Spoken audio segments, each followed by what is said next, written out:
안녕하세요. 반갑습니다. 이국영 강사입니다. 이번에는 지방자치 제도부터 3회차 AS, 우리 AS 교재 1분 컷 해보겠습니다. 기억번. 지방의회 사무직원이 지방의회에서 일하지만 결국 지방공무원 임용권은 지방자치단체장에게 있어요. 헌법 위배되지 않습니다. 그래서 이거 틀렸고요. 그 다음에 이번 법령에서 조례로 정하도록 했으면은 그 법령의 하위 법령에서 위임의 내용과 범위를 제한하거나 직접 규정할 수 없습니다. 이게 어떤 관계가 있을 수 있냐면은 가장 이제 법률이 있을 수가 있고, 법률이 조례한테 이렇게 바로 시킨 거예요. 근데 중간에 형인 뭐 대통령령이 이래라 저래라 할 수 없다 이 말입니다. 법령에서 조례로 바로 정하도록 했으면 그 법령에 얘가 이제 상위 법령이 되고 하위 법규가 되겠죠. 그래서 하위 법규에서 이 위임의 내용과 범위를 제한하거나 직접 규정할 수 없다. 그냥 조문입니다. 여러분들 맞는 지문이고, 디귿번 이제 국가 기본도에 표시된 해상 경계선이 있어요. 왜냐하면 바다는 이제 선이 없잖아요. 그래서 불문법상 해상 경계선을 인정되는 것은 아니지만 이게 뭐 과거부터 현재에 이르기까지 반복적으로 처분을 내리고요. 그 다음에 지방자치단체가 이걸 가지고 업무를 수행할 수 있다면 해상 경계선이 여전히 불문법으로서는 적용할 수 있다 이렇게 되는 거죠. 그래서 국가 기본도에 표시된 해상 경계선이 바로 불문법으로 인정되는 건 아니지만 이런 정도라면 불문법으로 인정할 수 있다 이렇게 되는 거죠. 1번 이제 기초자치단체 A의 사무에 대해서 광역자치단체가 감사를 해요. 사전에 감사 대상으로 특정되지 않은 사항이 없어요. 그래서 위법 사실이 발견됐습니다. 합법성 심사는 가능하죠. 근데 원래는 이제 사전에 감사 대상으로 특정되지 않았기 때문에 얘를 원래는 감사를 하면 안 되는데 이런 단서가 나와요. 당초 특정된 감사 대상과 관련성이 있어 함께 감사를 진행해도 절차적인 불이익을 받을 우려가 없다. 그 다음에 원래 그거를 위한 목적으로 감사가 진행된 것으로 볼 수 없는 사항이다. 그렇다면은 원래 특정되지 않았지만은 감사 대상 확장 내지 추가가 허용되겠죠. 그래서 맞는 지문이 되겠습니다.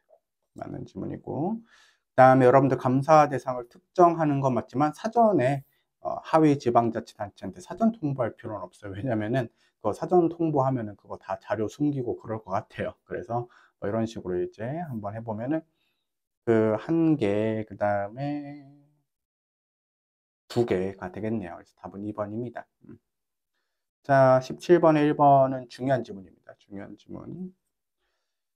누구든지 금융회사 등에 종사하는 자에게 타인의 금융거래 관련 정보를 요구하는 것을 금지하고 무조건 처벌하는 것인데, 이게 이제 뭐 사안을 만들어 보자면 갑자기 내가 뭐 A은행을 쓰고 있는데 갑자기 이상한 큰 돈이 입금이 된 거예요. 그래서 내 친구가 A은행에 있으니까 친구야 이거 뭐냐 라고 물어보는 순간 바로 처벌되고, 그 다음에 이제 뭐 불이익을 받는다는 것이죠. 이렇게 하는 것은 너무 지나치다. 왜냐하면 제가 뭐 범죄 목적으로 하려는 건 아니었기 때문이죠. 그래서 침해하는 것이다. 그 다음에 여러분들 학교 폭력 가해 학생 판례가 다 합헌인데 뭐 당연히 이제 접촉 및 협박, 보복 행위 금지를 규정해야 되겠고, 다음 학급 교체도 할 수 있죠. 전학시킬 수도 있고 반을 바꿀 수도 있는데 헌법에 위배되지 않습니다. 학교 폭력 가해 학생.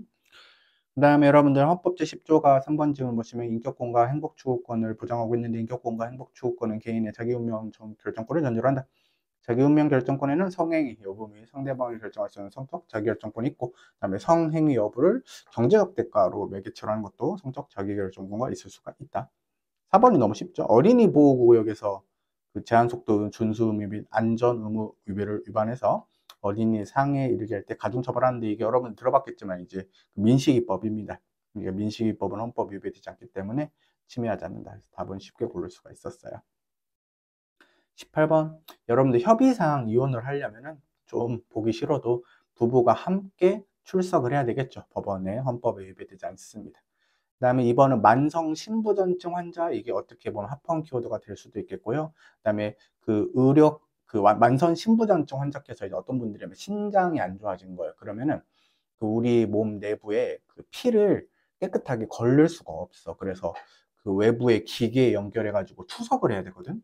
그럼 이것을 일정한 돈을 줘야 된다 이거야. 마냥 싸게는 못 해주고 이게 기계값도 비싸고 그다음에 인건비도 들기 때문에 어느 정도 몇만 원은 내야 돼요. 이렇게 하는 게 의료행위 선택권을 침해하진 않습니다. 그다음에 당연히 여러분들 정당한 사유, 침해하지 않는데 침해한다 했으니까 틀렸죠. 이렇게 여러분들 틀리면 안 되고요. 큰일 납니다. 정당한 사유 없는 예비훈련 불참은 처벌해야 되겠죠. 이것은 합헌이다. 그렇죠. 다음에 4번. 헌법재판소는 명문의 규정은 없지만 우리 학교 법인을 설립해서 사립학교를 설립 경영하는 것 기본권으로 인정하고 있어요. 그래서 사학의 자유라고 합니다. 사립학교 운영의 자유가 있다. 그래도 기본권이거든요. 이걸 합쳐가지고 사학의 자유 이렇게 부르기도 해요. 그렇죠. 맞는 집. 그래서 2번이 답입니다. 네. 평등권 버전. 여러분들 1번 우리 이제 경찰 시험에서 나왔던 판례인데요. 잘 보세요. 외국인 근로자가 사망하신 것 같아요. 외국인 근로자가 사망했는데 그 가족이 있어요. 가족에게 산업재해보상보험법상의 보험금을 줘야 되는데 그 가족이 외국인이야. 그리고 외국에서 거주하고 있어. 그걸 제외해요. 이건 잘못됐죠, 여러분들. 그분이 이제 우리나라 법의 교육을 받는 회사에서 일을 하시다가 사망을 하셨을 때 그 유가족이 외국인이고 그다음에 우리나라에 살고 있지 않다는 이유로 산업재해 보상보험금을 안 주는 것은 지나쳐요. 헌법 위반이 됩니다. 그래서 이런 거 챙겨두시면 되겠죠. 또 나올 수도 있으니까. 2번. 국군 포로로서 억류 기간 동안에 보수를 지급받을 권리가 있는데 우리가 이제 국내로 귀환해서 등록 절차를 거친 자에게만 국군 포로로 인정을 해줍니다. 왜냐하면 이제 근거도 없는데 무조건 국군 포로로 인정할 수는 없어요. 그래서 헌법 위배되지 않습니다. 3번은 사회복무 요원인데요. 현역병의 봉급과 해당하는 보수를 지급하고 그다음에 교통비와 중식비도 지급을 합니다. 헌법이 위배되지 않는데요. 아하 이거 왜 이렇게 탁 튀기네. 미안합니다 여러분들.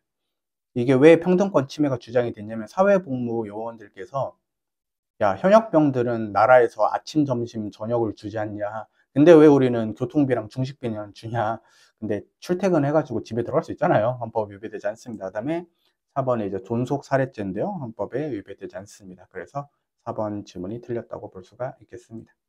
네. 그다음에 계속 평등권 풀어볼게요. 1번은 요즘 많이 나오는데요. 그 법인의 대리인이나 사용인 기타의 종업원입니다. 이 사람은 여러분들 뭐 임원이나 아니면 뭐 대표자라고 할 수가 없겠죠. 근데 무조건 이러한 노동조합을 조직하거나 운영하는 것을 지배하거나 이에 개입하는 행위를 할 때는 법인도 함께 형사처벌을 한대요. 근데 이렇게 종업원 등이 저지르는 행위는 법인이 무조건 책임지면 안 되고 독자적인 책임이 따로 있어야 되거든요.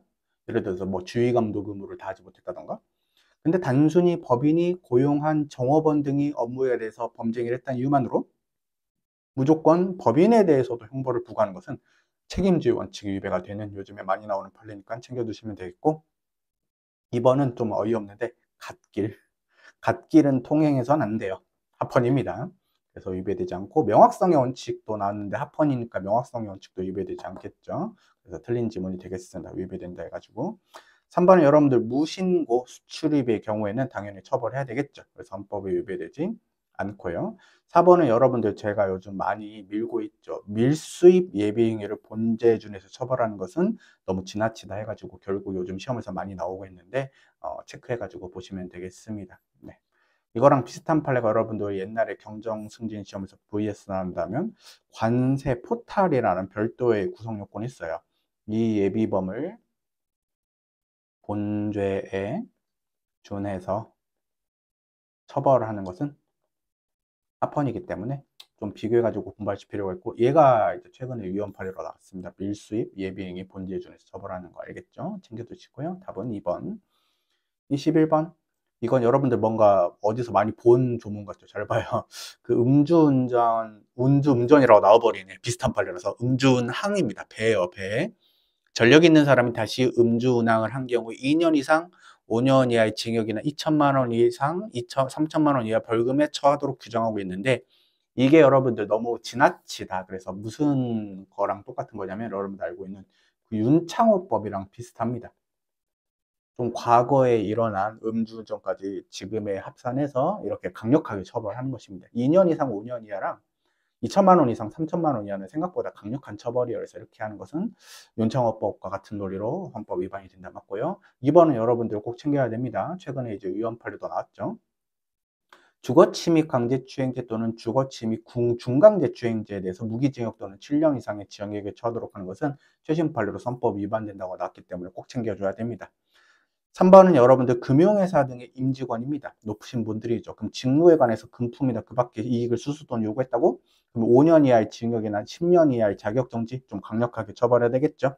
헌법이 위배되지 않는 3번이 일단 답이겠고요. 그 다음에 4번인데 여러분들 공무원이 지위를 이용해서 범한 공직선거법 위반죄는 공무원에 대해서는 우리가 이제 공소시효를 조금 넓게 인정을 합니다. 어떻게 인정이 되냐면 이렇게 되는데요.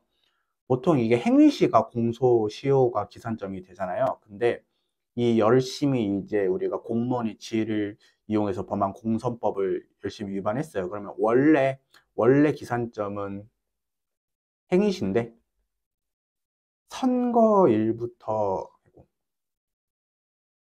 좋은 기능을 써봐야겠어. 안 되네. 선거일로부터 기산점을 씁니다. 그래서 원래는 이때쯤 만료가 돼야 되는데 선거일로부터 기산점을 하니까 좀 늦게 만료가 되는 거예요. 그래서 공무원 입장에서는 평등권의 침해를 주장할 수 있지만 공무원이라는 특수한 성격이 있고 그다음에 선거범죄라는 특수한 성격이 있기 때문에 이렇게 선거일 이후에 공소시효를 정한 것은 헌법 위배되지 않습니다. 그래서 맞는 질문. 다음 22번 볼까요, 여러분들? 우리 산업기능요원이 있는데요. 산업기능요원이 무조건 합헌은 아니고요. 공무원의 호봉 획정에 제외가 됩니다. 왜냐하면 산업기능요원은 그 국가를 위해서 일했다기보다는 민간 회사, 사업체를 다녔거든요. 산업체를. 그래서 그 병역 의무의 혜택은 줄 수가 있는데, 왜냐하면 산업체도 병역 의무 혜택을 줄 수 있으니까. 하지만 호봉을 줄 수는 없어요. 그래서 합헌입니다. 그래서 산업기능요원 판례 다른 거 있으니까 체크해 두시고, 여러분들 65세 판례가 두 개가 있죠. 그래서 우리 실업급여는 65세 이후에 고용된 자는 배제를 합니다. 헌법이 위배되지 않는데, 여러분들이 알고 있는 65세 판례는 65세 미만은 그 장애인 신청 자격을 주지 않은 판례가 있어요. 노인성 질병이지만 뭐 노인성 질병해 가지고 아프세요. 근데 나이가 안 됐다는 이유로 장애인 신청 자격을 안 준 것은 위헌 판례가 있으니까 꼭 구분해서 봐야 되겠죠. 평등권을 침해하지 않고요. 3번, 우리 공무원의 이런 수당 산정 방법은 조금 일반 근로기준법보다 불리하게 규정하고 있어요. 하지만 이것은 공무원의 특성상 어쩔 수가 없다 해가지고 슬프지만 합헌이고요. 4번은 여러분들 유형 키워드 찾을 수 있어요. 기존에 비해서 가구 수가 증가하지 않았는데도 학교용지 부담금을 부과하는 판례예요. 헌법의 위배가 되는 판례이죠. 3번이 답입니다. 이거는 기출문제집에서도 봤죠. 23번, 우리 민간 어린이집까지는 우리 보육교직원 인건비를 지원하지 않아도 됩니다. 헌법에 위배되지 않습니다. 그 다음에 2번인데요. 국립묘지 안장 판례로 합헌을 해도 되거든요. 이게 이제 어떤 판례였냐면은 갑이라는 사람이 이제 군인인데 국가 유공자예요. 사망을 했습니다. 그래서 국립묘지에 안정돼 있거든요. 근데 을이라는 분이 이제 부인이셨는데 사망하고 난 다음에 병이라는 분과 재혼을 했어요.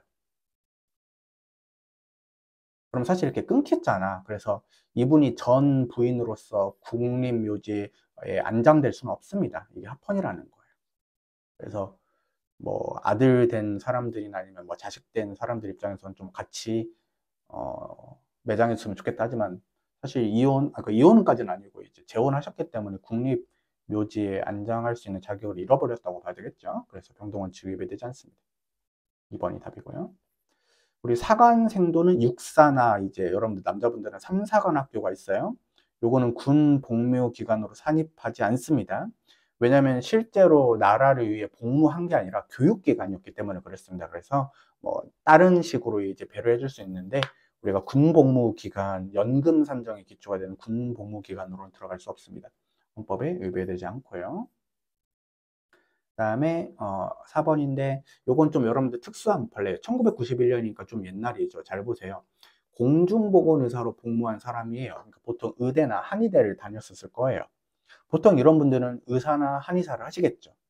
근데 이제 입법자가 그렇게 선입견이 있어가지고 뭘 했냐면은 공중보건의사로 복무한 기간을 사립학교 교직원 재직기간에 산입을 안 한 거예요. 호봉을 안 쳐줬다는 거죠. 그러니까 누가 그 공중보건의사시긴 한 사람이 뭐 학교 선생님을 하겠냐 이런 느낌이거든요. 그래서 법을 빠뜨렸어. 근데 다른 이런 이제 복무 관련된 것들은 다 호봉을 쳐주는데 이것만 호봉을 안 쳐주는 것은 좀 지나치잖아요. 그래서 합리적 이유가 없거든요. 그래서 틀린 지문이 됩니다. 그래서 틀린 지문인데 적절한 것을 골라야 되네요. 그래서 여러분들 1번이 답이 아니었어요. 미안합니다. 고쳐주고요. 3번을 답으로 고르면 됩니다. 적절한 것을 골라야 돼. 하나, 둘, 맞고 요렇게. 그래서 조심해서 풀면 되겠습니다. 미안합니다. 24번.